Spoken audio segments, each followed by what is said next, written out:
uh, great beyond Yes. what we know as the Arctic Circle. If that's what these people are protecting Mm-hmm. with their technotronic, movie magic, holographic, virtual reality, Right. space, don't pay attention to reality anymore.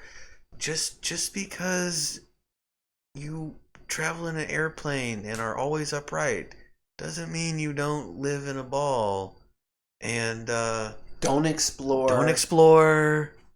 Don't do any of that Christopher Columbus shit. He was racist. Yeah, that guy was bad. And he probably was. Don't do the Magellan thing and try to circumnavigate north to south. That's a bad idea. It's impossible. But you can try. You only in your mind. You can have a VR version of exploration, prepackaged. Man, I really recommend any Zetidic News listeners to listen to the whole John Carmack, Joe Rogan thing, because he talks about all this, like how GPS, it's, they're trying to, yes, it can give you a sense of where you are latitudinally, longitudinally, but there's all sorts of like missing data gaps. Oh my gosh. And it's like, and he talks about, you can run some numbers, the number of neurons in a brain and the number of transistors in a processor and what we can do with current technology. And, when you look at serial processing, it's really better for general artificial intelligence than even some of the supercomputer, and even the quantum computing is really not good for this type of work, and blah, blah, blah, blah, blah, blah, blah. And I'm just like, such reductionist. Oh, yeah. Type of ideology. Big time. He's basically equating the miracle of a human brain and its ability to convert like dirt into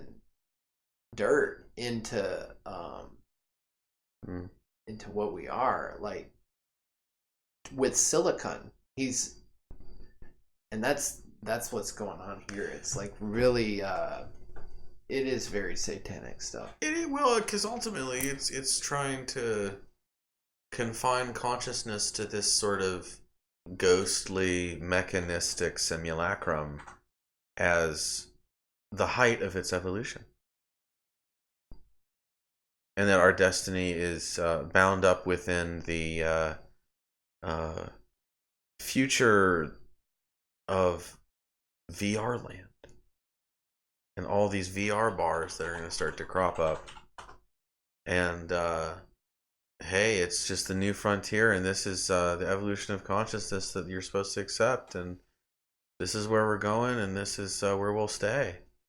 And that, to me, is like an obvious desperation. I mean, if you look at it systematically, they're desperate to try and get people to not look at reality for what it is. You see it in the trailers. In the movie trailers themselves, they got double wides sitting on top of scaffolds in the city hubs. And y'all just, I don't know where you're listening from, look around your local area. You're surely, if you're in the cities, even in the rural areas, you are in some way subject to the Agenda 20, Agenda 21, and now the 2030. Agenda 2030, the UN plan for your area. It is all about consolidating your property into smaller and smaller segments, ones that are integrated with work, life, play type architectures.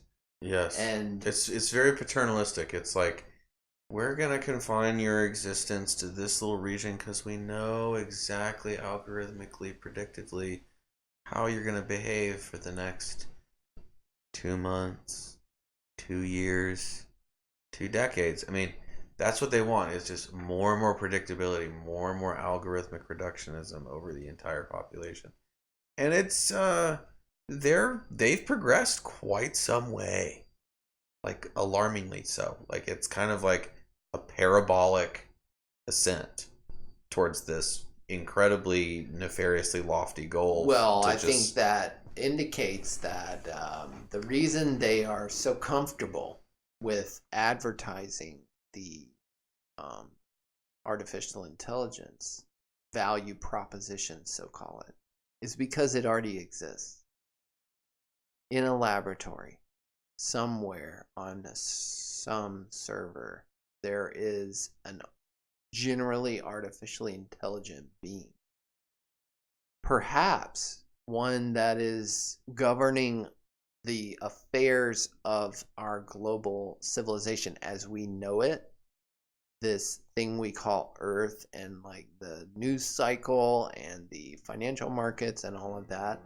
Perhaps this intelligence already exists. It is beyond human hands, and it is that plausible deniability that every human involved with its actual implementation is going to claim indemnity from.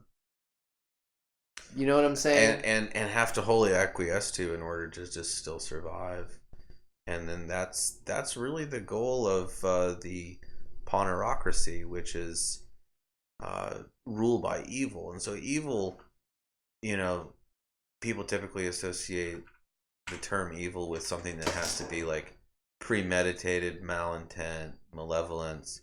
But I try to draw a parallel to some of this technological progress in the article, where actually it's possible that evil can achieve all sorts of ends through unconscious acclamation and momentum towards just sort of shared platitudes that people just kind of repeat and unconsciously accept. And passively evil is able to proliferate, not just actively or through the willpower of bad actors. It could just be basically like sort of a neural pathogen in a way, where certain codes and certain patterns and certain apathy is a disease. Right. Apathy is a disease, and that would be like a conduit for evil, is this sort of apathetic, nihilistic malaise, and the broader space cosmology really encourages that, which is you're nothing, you're inconsequential compared to the great beyond, the infinite, the quasars and the black holes.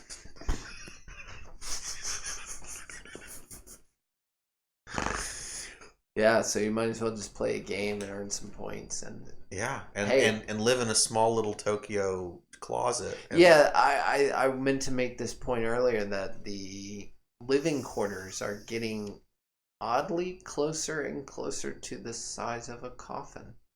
Yep.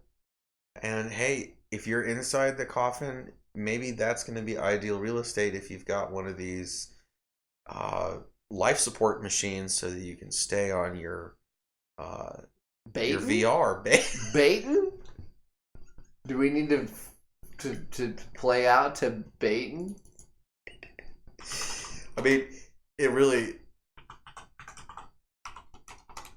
it's not impertinent. I mean, I think that idiocracy, kakistocracy, diabolocracy, ponerocracy, I mean, they're all basically tied together, which is just this like incredible disavowal of moral, upright, human rationality. It's just about tearing that asunder and substituting it with this hedonistic, it's just techno-hedonism, really, at the end of the day, is how they're trying to roll in this evil. It's like, look, this is the new way to experience the world. Right. And we're going to show you a whole new world. It's like Aladdin. Right. A whole new world. And it's like the magic carpet. Dazzling place you never knew.